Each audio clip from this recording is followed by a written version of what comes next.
Victoria's father was Prince Edward, Duke of Kent and Strathearn, the fourth son of the reigning King of the United Kingdom, George III. Until 1817, Edward's niece, Princess Charlotte of Wales, was the only legitimate grandchild of George III. Her death in 1817 precipitated a succession crisis that brought pressure on the Duke of Kent and his unmarried brothers to marry and have children. In 1818 he married Princess Victoria of Saxe-Coburg-Saalfeld, a widowed German princess with two children, Karl and Theodore by her first marriage to the Prince of Leiningen. Her brother Leopold was Princess Charlotte's widower. The Duke and Duchess of Kent's only child, Victoria, was born at 4.15 meters on May 24, 1819 at Kensington Palace in London. Victoria was christened privately by the Archbishop of Canterbury, Charles Manners Sutton, on June 24, 1819 in the cupola room at Kensington Palace. She was baptized Alexandrina after one of her godparents, Emperor Alexander I of Russia, and Victoria, after her mother. Additional names proposed by her parents Georgina, Charlotte, and Augusta were dropped on the instructions of Kent's eldest brother, George, the Prince Regent. At birth, Victoria was fifth in the line of succession after the four eldest sons of George III, George, the Prince Regent, Frederick, the Duke of York, William, the Duke of Clarence, and Victoria's father, Edward, the Duke of Kent. The Prince Regent had no surviving children, and the Duke of York had no children. Further, both were estranged from their wives, who were both past childbearing age, so the two eldest brothers were unlikely to have any further children. The Duke of Clarence and the Duke of Kent married on the same day in 1818, but both of Clarence's legitimate daughters died as infants. Victoria's father died in January 1820, when Victoria was less than a year old. A week later her grandfather died and was succeeded by his eldest son, George IV. The Duke of York died in 1827. When George IV died in 1830, he was succeeded by his next surviving brother, William IV, and Victoria became heir presumptive. The Regency Act 1830 made special provision for Victoria's mother to act as a regent in case William died while Victoria was still a minor. King William distrusted the Duchess's capacity to be regent, and in 1836 he declared in her presence that he wanted to live until Victoria's 18th birthday, so that a regency could be avoided. Victoria later described her childhood as rather melancholy. Her mother was extremely protective, and Victoria was raised largely isolated from other children under the so-called Kensington system, an elaborate set of rules and protocols devised by the Duchess and her ambitious and domineering controller, Sir John Conroy, who was rumoured to be the Duchess's lover. The system prevented the princess from meeting people whom her mother and Conroy deemed undesirable, including most of her father's family, and was designed to render her weak and dependent upon them. The Duchess avoided the court because she was scandalized by the presence of King William's illegitimate children, and perhaps prompted the emergence of Victorian morality by insisting that her daughter avoid any appearance of sexual impropriety. Victoria shared the bedroom with her mother every night, studied with private tutors to a regular timetable, and spent her play hours with her dolls and her King Charles Spaniel. Her lessons included French, German, Italian, and Latin, but she spoke only English at home. In 1830, the Duchess of Kent and Conroy took Victoria across the centre of England to visit the Malvern Hills, stopping at towns and great country houses along the way. Similar journeys to other parts of England and Wales were taken in 1832, 1833, 1834 and 1835. To the King's annoyance, Victoria was enthusiastically welcomed in each of the stops. William compared the journeys to royal progresses and was concerned that they portrayed Victoria as his rival rather than his heir presumptive. Victoria disliked the trips. The constant round of public appearances made her tired and ill, and there was little time for her to rest. She objected on the grounds of the King's disapproval, but her mother dismissed his complaints as motivated by jealousy and forced Victoria to continue the tours. At Ramsgate in October 1835, Victoria contracted a severe fever, which Conroy initially dismissed as a childish pretense. While Victoria was ill, Conroy and the Duchess unsuccessfully badgered her to make Conroy her private secretary. As a teenager, Victoria resisted persistent attempts by her mother and Conroy to appoint him to her staff. Once queen, she banned him from her presence, but he remained in her mother's household.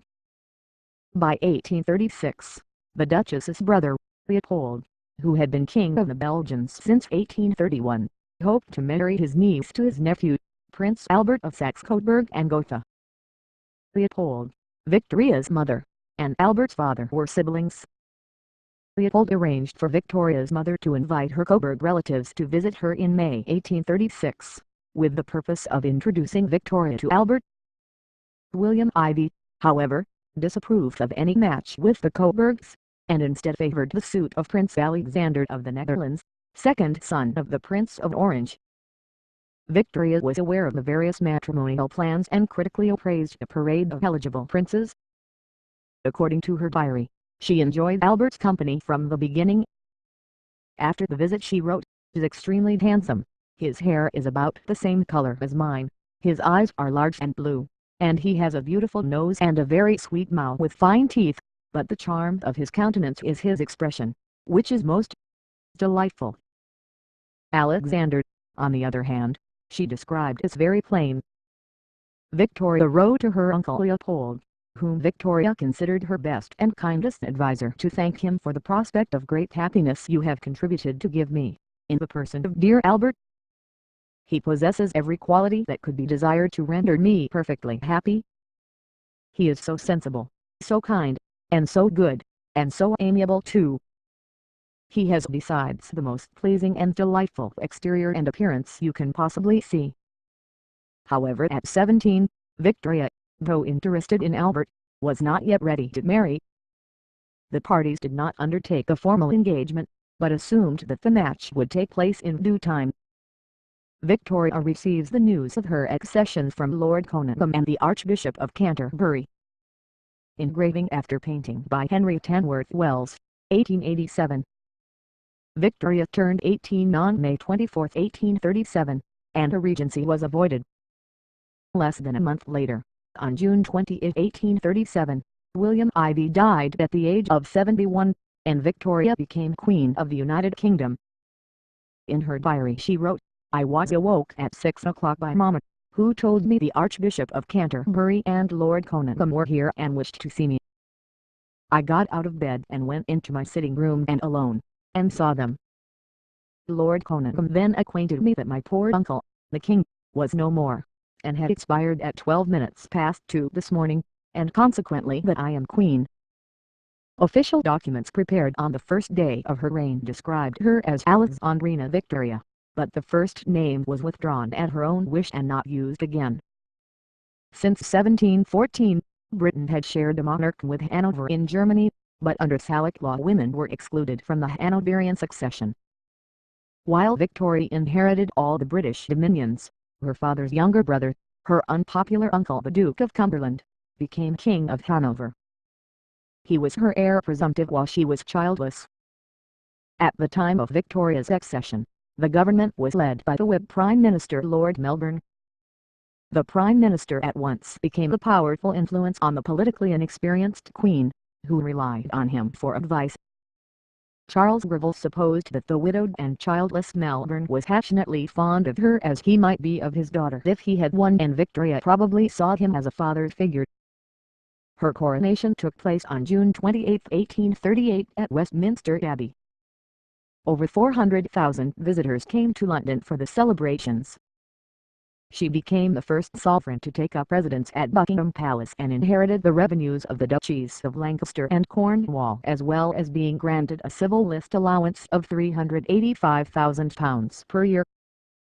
Financially prudent, she paid off her father's debts. At the start of her reign Victoria was popular, but her reputation suffered in an 1839 court intrigue when one of her mother's ladies-in-waiting, Lady Flora Hastings, developed an abdominal growth that was widely rumored to be an out-of-wedlock pregnancy by Sir John Conroy. Victoria believed the rumors. She hated Conroy, and despised that odious Lady Flora because she had conspired with Conroy and the Duchess of Kent in the Kensington system. At first, Lady Flora refused to submit to an intimate medical examination, until in mid-February she eventually agreed, and was found to be a virgin. Conroy, the Hastings family, and the opposition Tories organized a press campaign implicating the Queen in the spreading of false rumors about Lady Flora. When Lady Flora died in July, the post-mortem revealed a large tumor on her liver that had distended her abdomen. At public appearances, Victoria was hissed and jeered as Mrs. Melbourne. In 1839, Melbourne resigned after radicals and Tories, both of whom Victoria detested, voted against a bill to suspend the Constitution of Jamaica. The bill removed political power from plantation owners who were resisting measures associated with the abolition of slavery. The Queen commissioned Victoria, Sir Robert Peel, to form a new ministry. At the time, it was customary for the Prime Minister to appoint members of the royal household, who were usually his political allies and their spouses. Many of the Queen's ladies of the bedchamber were wives of Whigs, and Peel expected to replace them with wives of Tories. In what became known as the bedchamber crisis, Victoria, advised by Melbourne, objected to their removal. Peel refused to govern under the restrictions imposed by the Queen, and consequently resigned his commission, allowing Melbourne to return to office.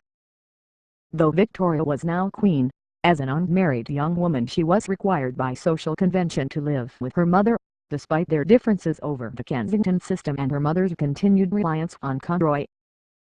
Her mother was consigned to a remote apartment in Buckingham Palace, and Victoria often refused to see her. When Victoria complained to Melbourne that her mother's close proximity promised torment for many years, Melbourne sympathized but said it could be avoided by marriage, which Victoria called a skulking alternative. Victoria showed interest in Albert's education for the future role he would have to play as her husband, but she resisted attempts to rush her into wedlock. Victoria continued to praise Albert following his second visit in October 1839. Albert and Victoria felt mutual affection and the Queen proposed to him on October 15, 1839, just 5 days after he had arrived at Windsor. They were married on February 10, 1840, in the Chapel Royal of St. James's Palace, London. Victoria was love-struck. She spent the evening after their wedding lying down with a headache, but wrote ecstatically in her diary, "I never spent such an evening. My dearest dear Albert, his excessive love and affection gave me feelings of heavenly love and happiness I never could have hoped to have felt before. He clasped me in his arms, and we kissed each other again and again. His beauty, his sweetness and gentleness, really how can I ever be thankful enough to have such a husband? To be called by names of tenderness I have never yet heard used to me before, was bliss beyond belief. Oh, this was the happiest day of my life."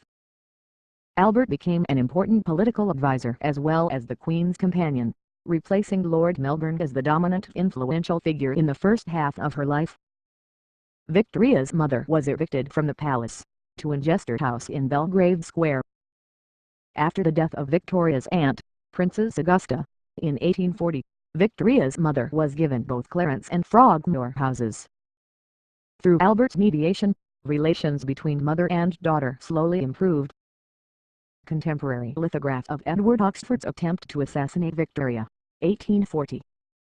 During Victoria's first pregnancy in 1840, in the first few months of the marriage, 18-year-old Edward Oxford attempted to assassinate her while she was riding in a carriage with Prince Albert on her way to visit her mother. Oxford fired twice, but either both bullets missed or, as he later claimed, the guns had no shot. He was tried for high treason, found not guilty on the grounds of insanity, committed to an insane asylum indefinitely, and later sent to live in Australia. In the immediate aftermath of the attack, Victoria's popularity soared, mitigating residual discontent over the Hastings affair and the bedchamber crisis. Her daughter, also named Victoria, was born on November 21, 1840. The Queen hated being pregnant, viewed breastfeeding with disgust, and thought newborn babies were ugly. Nevertheless, over the following 17 years, she and Albert had a further 8 children: Albert, Edward, Alice, Alfred, Helena, Louise, Arthur, Leopold and Beatrice. Victoria's household was largely run by her childhood governess, Baroness Louise Leeson from Hanover. Leeson had been a formative influence on Victoria and had supported her against the Kensington system. Albert, however, thought that Leeson was incompetent and that her mismanagement threatened his daughter's health. After a furious row between Victoria and Albert over the issue, Leeson was pensioned off in 1842, and Victoria's close relationship with her ended. On May 29, 1842, Victoria was riding in a carriage along the Mall, London, when John Francis aimed a pistol at her, but the gun did not fire. The assailant escaped. However, the following day, Victoria drove the same route, though faster and with a greater escort, in a deliberate attempt to provoke Francis to take a second aim and catch him in the act. As expected, Francis shot at her, but he was seized by plainclothes policemen, and convicted of high treason. On July 3, 2 days after Francis's death sentence was commuted to transportation for life, John William Bean also tried to fire the pistol at the Queen, but it was loaded only with paper and tobacco and had too little charge. Edward Oxford felt that the attempts were encouraged by his acquittal in 1840. Bean was sentenced to 18 months in jail. In a similar attack in 1849, unemployed Irishman William Hamilton fired a powder-filled pistol at Victoria's carriage as it passed along Constitution Hill, London. In 1850, the Queen did sustain injury when she was assaulted by a possibly insane ex-army officer, Robert Pate. As Victoria was riding in a carriage, Pate struck her with his cane, crushing her bonnet and bruising her forehead. Both Hamilton and Pate were sentenced to 7 years transportation. Melbourne's support in the House of Commons weakened through the early years of Victoria's reign, and in the 1841 general election the Whigs were defeated. Peel became Prime Minister, and the ladies of the bedchamber most associated with the Whigs were replaced. In 1845, Ireland was hit by a potato blight. In the next 4 years, over 1 million Irish people died and another million emigrated in what became known as the Great Famine. In Ireland, Victoria was labelled the Famine Queen. In January 1847 she personally donated £2,000 equivalent to between £178,000 and £6.5 million in 2016 to the British Relief Association, more than any other individual famine relief donor, and also supported the Maynooth grant to a Roman Catholic seminary in Ireland, despite Protestant opposition. The story that she donated only £5 in aid to the Irish, and on the same day gave the same amount to Battersea Dogs Home, was a myth generated towards the end of the 19th century. By 1846, Peel's ministry faced a crisis involving the repeal of the Corn Laws. Many Tories, by then known also as Conservatives, were opposed to the repeal, but Peel, some Tories, the Peelites, most Whigs and Victoria supported it. Peel resigned in 1846, after the repeal narrowly passed, and was replaced by Lord John Russell. Internationally, Victoria took a keen interest in the improvement of relations between France and Britain. She made and hosted several visits between the British royal family and the House of Orleans, who were related by marriage through the Coburgs. In 1843 and 1845, she and Albert stayed with King Louis Philippe at Château d'Eu in Normandy. She was the first British or English monarch to visit a French monarch since the meeting of Henry VIII of England and Francis I of France on the Field of the Cloth of Gold in 1520. When Louis Philippe made a reciprocal trip in 1844, he became the first French king to visit a British sovereign. Louis Philippe was deposed in the revolutions of 1848, and fled to exile in England. At the height of the revolutionary scare in the United Kingdom in April 1848, Victoria and her family left London for the greater safety of Osborne House, a private estate on the Isle of Wight that they had purchased in 1845 and redeveloped. Demonstrations by Chartists and Irish nationalists failed to attract widespread support, and the scare died down without any major disturbances. Victoria's first visit to Ireland in 1849 was a public relations success, but it had no lasting impact or effect on the growth of Irish nationalism. Russell's ministry, though Whig, was not favoured by the Queen. She found particularly offensive the Foreign Secretary, Lord Palmerston, who often acted without consulting the cabinet, the Prime Minister, or the Queen. Victoria complained to Russell that Palmerston sent official dispatches to foreign leaders without her knowledge, but Palmerston was retained in office and continued to act on his own initiative, despite her repeated remonstrances. It was only in 1851 that Palmerston was removed after he announced the British government's approval of President Louis Napoleon Bonaparte's coup in France without consulting the Prime Minister. The following year, President Bonaparte was declared Emperor Napoleon II, by which time Russell's administration had been replaced by a short-lived minority government led by Lord Derby. Albert, Victoria and their 9 children, 1857. Left to right: Alice, Arthur, Prince Albert, Albert Edward, Leopold, Louise, Queen Victoria with Beatrice, Alfred, Victoria and Helena. In 1853, Victoria gave birth to her 8th child, Leopold, with the aid of the new anesthetic, chloroform. Victoria was so impressed by the relief it gave from the pain of childbirth that she used it again in 1857 at the birth of her 9th and final child, Beatrice, despite opposition from members of the clergy, who considered it against biblical teaching, and members of the medical profession, who thought it dangerous. Victoria may have suffered from postnatal depression after many of her pregnancies. Letters from Albert to Victoria intermittently complain of her loss of self-control.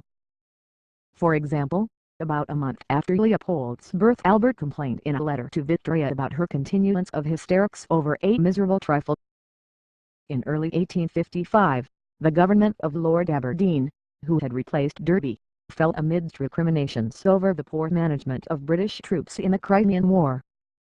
Victoria approached both Derby and Russell to form a ministry, but neither had sufficient support, and Victoria was forced to appoint Palmerston as Prime Minister. Napoleon II, since the Crimean War Britain's closest ally, visited London in April 1855, and from 17 to August 28 the same year Victoria and Albert returned the visit. Napoleon II met the couple at Boulogne and accompanied them to Paris. They visited the Exposition Universelle, a successor to Albert's 1851 brainchild the Great Exhibition, and Napoleon I's tomb at Les Invalides, to which his remains had only been returned in 1840, and were guests of honor at a 1,200 guest ball at the Palace of Versailles. On January 14, 1858, an Italian refugee from Britain called Felice Orsini attempted to assassinate Napoleon II with a bomb made in England. The ensuing diplomatic crisis destabilized the government, and Palmerston resigned. Derby was reinstated as Prime Minister. Victoria and Albert attended the opening of a new basin at the French military port of Cherbourg on August 5, 1858, in an attempt by Napoleon II to reassure Britain that his military preparations were directed elsewhere. On her return, Victoria wrote to Derby reprimanding him for the poor state of the Royal Navy in comparison to the French one. Derby's ministry did not last long, and in June 1859 Victoria recalled Palmerston to office. 11 days after Orsini's assassination attempt in France, Victoria's eldest daughter married Prince Frederick William of Prussia in London. They had been betrothed since September 1855, when Princess Victoria was 14 years old. The marriage was delayed by the Queen and Prince Albert until the bride was 17. The Queen and Albert hoped that their daughter and son-in-law would be a liberalizing influence in the enlarging Prussian state. Victoria felt sick at heart to see her daughter leave England for Germany. "It really makes me shudder," she wrote to Princess Victoria in one of her frequent letters, "when I look round to all your sweet, happy, unconscious sisters, and think I must give them up too, one by one." Almost exactly a year later, Princess Victoria gave birth to the Queen's first grandchild, Wilhelm, who would become the last German emperor. In March 1861, Victoria's mother died, with Victoria at her side. Through reading her mother's papers, Victoria discovered that her mother had loved her deeply. She was heartbroken, and blamed Conroy and Leeson for wickedly estranging her from her mother. To relieve his wife during her intense and deep grief, Albert took on most of her duties, despite being ill himself with chronic stomach trouble. In August, Victoria and Albert visited their son, Edward, Prince of Wales, who was attending army maneuvers near Dublin, and spent a few days holidaying in Killarney. In November, Albert was made aware of gossip that his son had slept with an actress in Ireland. Appalled, Albert travelled to Cambridge, where his son was studying, to confront him. By the beginning of December, Albert was very unwell. He was diagnosed with typhoid fever by William Jenner, and died on December 14, 1861. Victoria was devastated. She blamed her husband's death on worry over the Prince of Wales's philandering. He had been killed by that dreadful business, she said. She entered a state of mourning and wore black for the remainder of her life. She avoided public appearances, and rarely set foot in London in the following years. Her seclusion earned her the nickname Widow of Windsor. Her weight increased through comfort eating, which further reinforced her aversion to public appearances. Victoria's self-imposed isolation from the public diminished the popularity of the monarchy, and encouraged the growth of the Republican movement.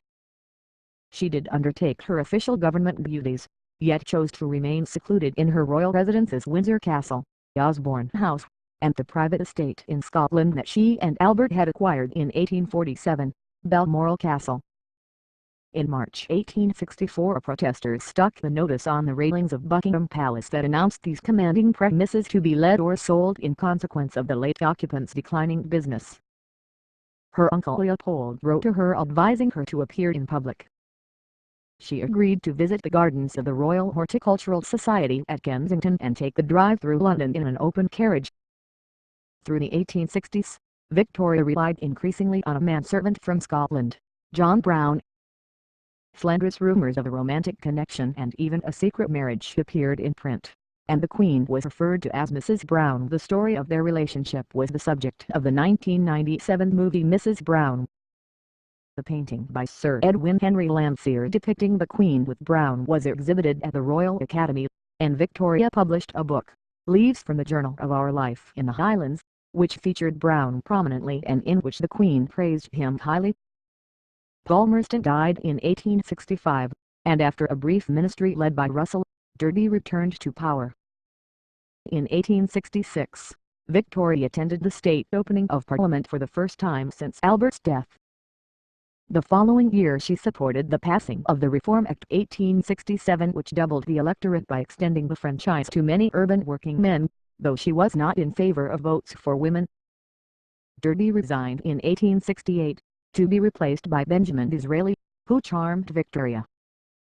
"Everyone likes flattery," he said, "and when you come to royalty you should lay it on with a trowel." With the phrase "we authors, ma'am," he complimented her. Disraeli's ministry only lasted a matter of months, and at the end of the year his Liberal rival, William Ewart Gladstone, was appointed Prime Minister. Victoria found Gladstone's demeanour far less appealing.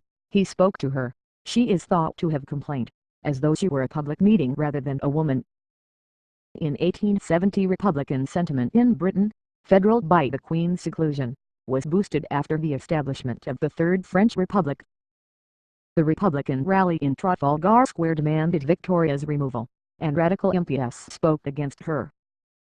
In August and September 1871, she was seriously ill with an abscess in her arm, which Joseph Lister successfully lanced and treated with his new antiseptic carbolic acid spray.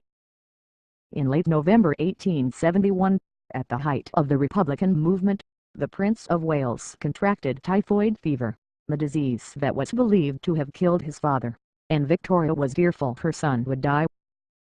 As the 10th anniversary of her husband's death approached, her son's condition grew no better, and Victoria's distress continued.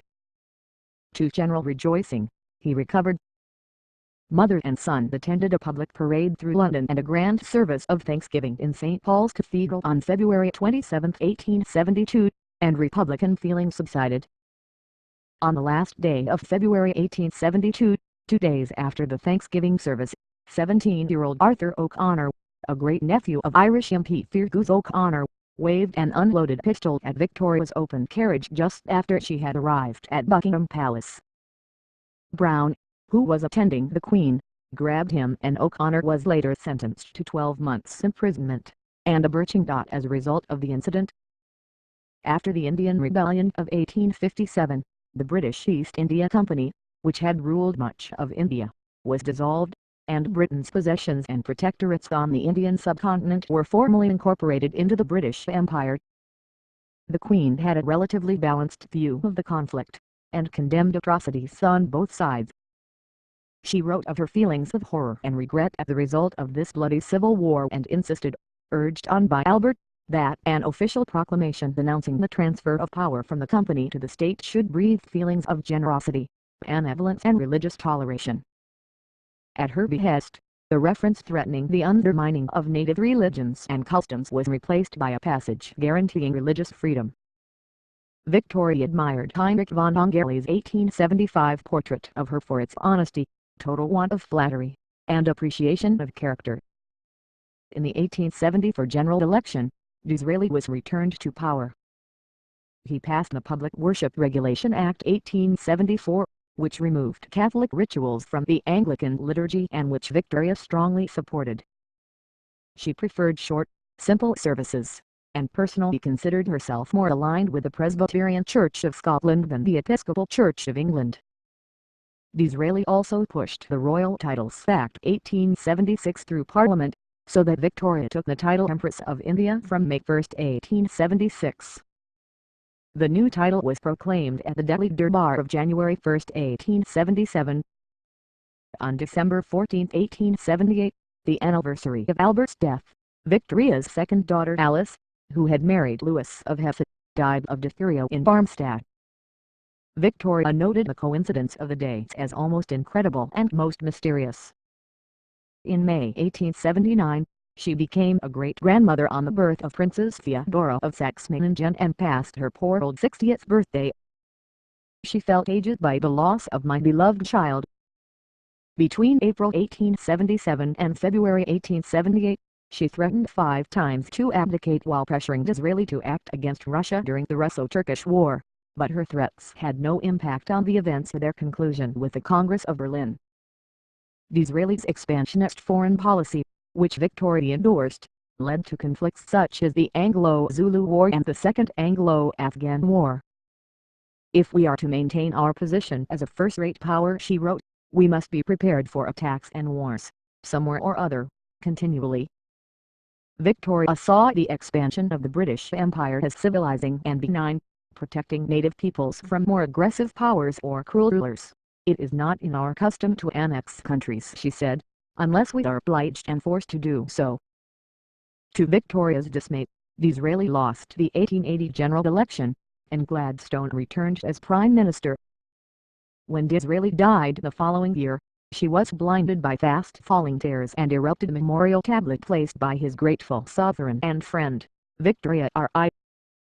On March 2, 1882, Roderick Maclean, a disgruntled poet apparently offended by Victoria's refusal to accept one of his poems, shot at the Queen as her carriage left Windsor railway station. 2 schoolboys from Eton College struck him with their umbrellas, until he was hustled away by a policeman.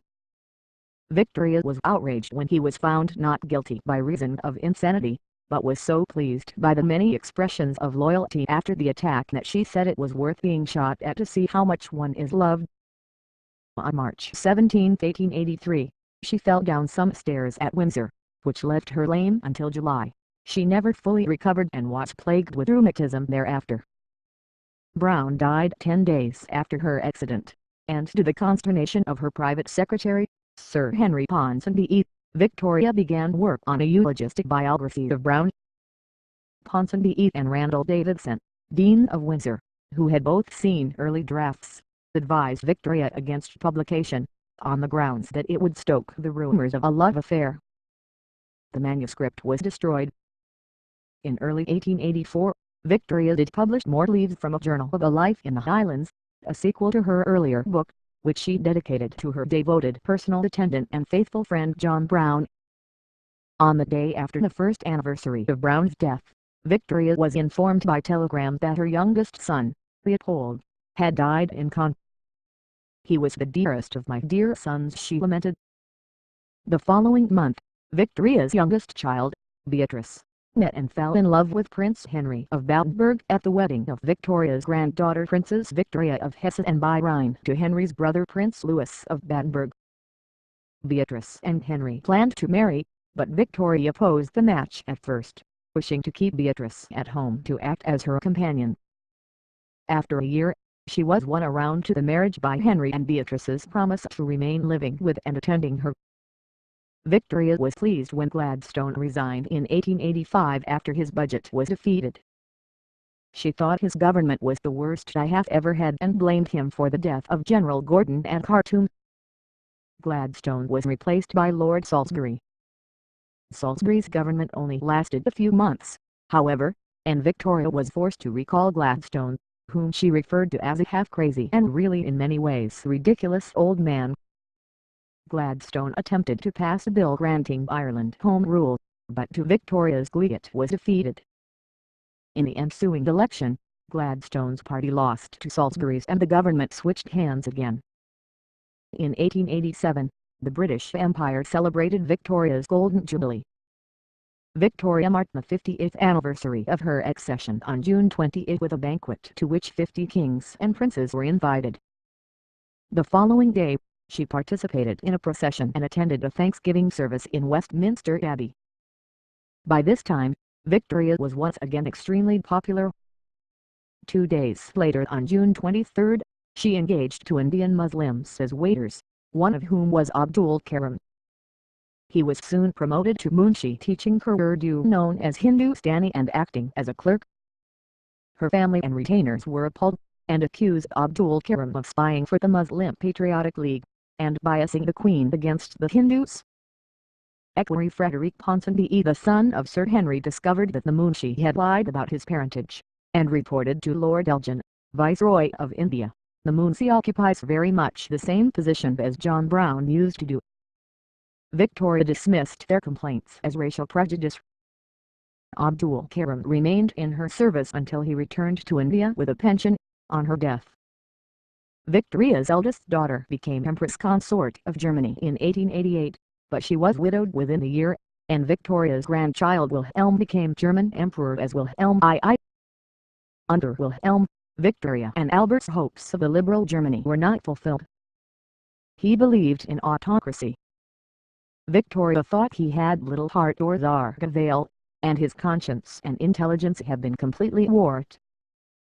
Gladstone returned to power after the 1892 general election. He was 82 years old. Victoria objected when Gladstone proposed appointing the radical MP Henry Labouche to the cabinet, so Gladstone agreed not to appoint him. In 1894, Gladstone retired and, without consulting the outgoing Prime Minister, Victoria appointed Lord Rosebery as Prime Minister. His government was weak, and the following year Lord Salisbury replaced him. Salisbury remained Prime Minister for the remainder of Victoria's reign. On September 23, 1896, Victoria surpassed her grandfather George II as the longest reigning monarch in British history. The Queen requested that any special celebrations be delayed until 1897, to coincide with her Diamond Jubilee, which was made a festival of the British Empire at the suggestion of the Colonial Secretary, Joseph Chamberlain. The Prime Ministers of all the self-governing dominions were invited to London for the festivities. One reason for including the Prime Ministers of the Dominions and excluding foreign heads of state was to avoid having to invite Victoria's grandson, Wilhelm II of Germany, who, it was feared, might cause trouble at the event.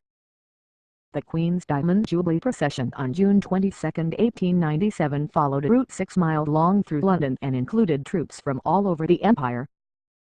The procession paused for an open-air service of Thanksgiving held outside St. Paul's Cathedral, throughout which Victoria sat in her open carriage, to avoid her having to climb the steps to enter the building. The celebration was marked by vast crowds of spectators and great outpourings of affection for the 78-year-old Queen. Victoria visited mainland Europe regularly for holidays.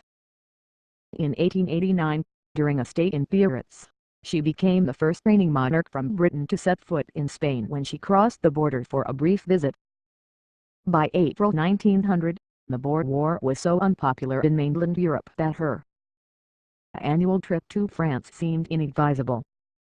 Instead, the Queen went to Ireland for the first time since 1861, in part to acknowledge the contribution of Irish regiments to the South African War.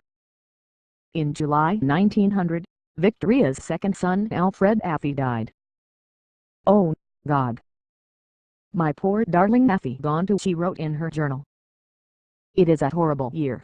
Nothing but sadness and horrors of one kind and another. Following the custom she maintained throughout her widowhood, Victoria spent the Christmas of 1900 at Osborne House on the Isle of Wight. Rheumatism in her legs had rendered her lame, and her eyesight was clouded by cataracts. Through early January, she felt weak and unwell, and by mid-January she was drowsy, dazed, confused. She died on Tuesday, January 22, 1901, at 6:30 in the evening, at the age of 81. Her son and successor King Edward VI, and her eldest grandson, Emperor Wilhelm II of Germany, were at her deathbed. Her favorite pet Pomeranian, Jewellery, was laid upon her deathbed as a last request. Poster proclaiming a day of mourning in Toronto on the day of Victoria's funeral. In 1897, Victoria had written instructions for her funeral, which was to be military as befitting a soldier's daughter and the head of the army, and white instead of black. On January 25, Edward VI, the Kaiser, and Prince Arthur, Duke of Connaught, helped lift her body into the coffin. She was dressed in a white dress and her wedding veil. An array of mementos commemorating her extended family, friends and servants were laid in the coffin with her, at her request, by her doctor and dressers. One of Albert's dressing gowns was placed by her side, with a plaster cast of his hand, while a lock of John Brown's hair, along with a picture of him, was placed in her left hand, concealed from the view of the family by a carefully positioned bunch of flowers. Items of jewellery placed on Victoria included the wedding ring of John Brown's mother, given to her by Brown in 1883. Her funeral was held on Saturday, February 2, in St. George's Chapel, Windsor Castle, and after 2 days of lying in state, she was interred beside Prince Albert in Frogmore Mausoleum at Windsor Great Park. With a reign of 63 years, 7 months and 2 days, Victoria was the longest-reigning British monarch and the longest-reigning Queen Regent in world history until her great-great-granddaughter Elizabeth II surpassed her on September 9, 2015. She was the last monarch of Britain from the House of Hanover. Her son and successor Edward VI belonged to her husband's House of Saxe-Coburg and Gotha. Victoria amused. The remark "we are not amused" is attributed to her, but there is no direct evidence that she ever said it, and she denied doing so. According to one of her biographers, Giles Street Oban, Victoria wrote an average of 2,500 words a day during her adult life. From July 1832 until just before her death, she kept a detailed journal, which eventually encompassed 122 volumes. After Victoria's death, her youngest daughter, Princess Beatrice, was appointed her literary executor. Beatrice transcribed and edited the diaries covering Victoria's accession onwards, and burned the originals in the process. Despite this destruction, much of the diaries still exist. In addition to Beatrice's edited copy, Lord Esher transcribed the volumes from 1832 to 1861 before Beatrice destroyed them. Part of Victoria's extensive correspondence has been published in volumes edited by Benson, Hector Bolitho, George Earl Buckle, Lord Esher, Roger Fulford, and Richard Hawke, among others. Victoria was physically unprepossessing. She was stout, dowdy and only about 5 feet tall, but she succeeded in projecting a grand image. She experienced unpopularity during the first years of her widowhood, but was well liked during the 1880s and 1890s, when she embodied the empire as a benevolent matriarchal figure. Only after the release of her diary and letters did the extent of her political influence become known to the wider public. Biographies of Victoria written before much of the primary material became available, such as Lytton Strachey's Queen Victoria of 1921, are now considered out of date. The biographies written by Elizabeth Longford and Cecil Woodham Smith, in 1964 and 1972 respectively, are still widely admired. They, and others, conclude that as a person Victoria was emotional, obstinate, honest, and straight-talking. Contrary to popular belief, her staff and family recorded that Victoria was immensely amused and roared with laughter on many occasions. Through Victoria's reign, the gradual establishment of a modern constitutional monarchy in Britain continued. Reforms of the voting system increased the power of the House of Commons at the expense of the House of Lords and the monarch. In 1867, Walter Bagehot wrote that the monarch only retained the right to be consulted, the right to encourage, and the right to warn. 226 As Victoria's monarchy became more symbolic than political, it placed a strong emphasis on morality and family values, in contrast to the sexual, financial and personal scandals that had been associated with previous members of the House of Hanover and which had discredited the monarchy. The concept of the family monarchy with which the burgeoning middle classes could identify, was solidified. The Victoria Memorial in front of Buckingham Palace was erected as part of the remodeling of the facade of the palace a decade after her death. Victoria's links with Europe's royal families earned her the nickname the Grandmother of Europe. 228 Victoria and Albert had 42 grandchildren, of whom 34 survived to adulthood. Their living descendants include Elizabeth II, Prince Philip, Duke of Edinburgh, Harold V of Norway, Carl XVI Gustav of Sweden, Margrethe I of Denmark, and Felipe VI of Spain. Victoria's youngest son, Leopold, was affected by the blood-clotting disease hemophilia B, and at least 2 of her 5 daughters, Alice and Beatrice, were carriers. Royal hemophiliacs descended from Victoria included her great-grandsons, Alexei Nikolaevich, Tsarevich of Russia, Alfonso, Prince of Asturias, and Infante Gonzalo of Spain. The presence of the disease in Victoria's descendants, but not in her ancestors, led to modern speculation that her true father was not the Duke of Kent, but a hemophiliac. There is no documentary evidence of a hemophiliac in connection with Victoria's mother, and as male carriers always suffer the disease, even if such a man had existed he would have been seriously ill. It is more likely that the mutation arose spontaneously because Victoria's father was over 50 at the time of her conception, and hemophilia arises more frequently in the children of older fathers.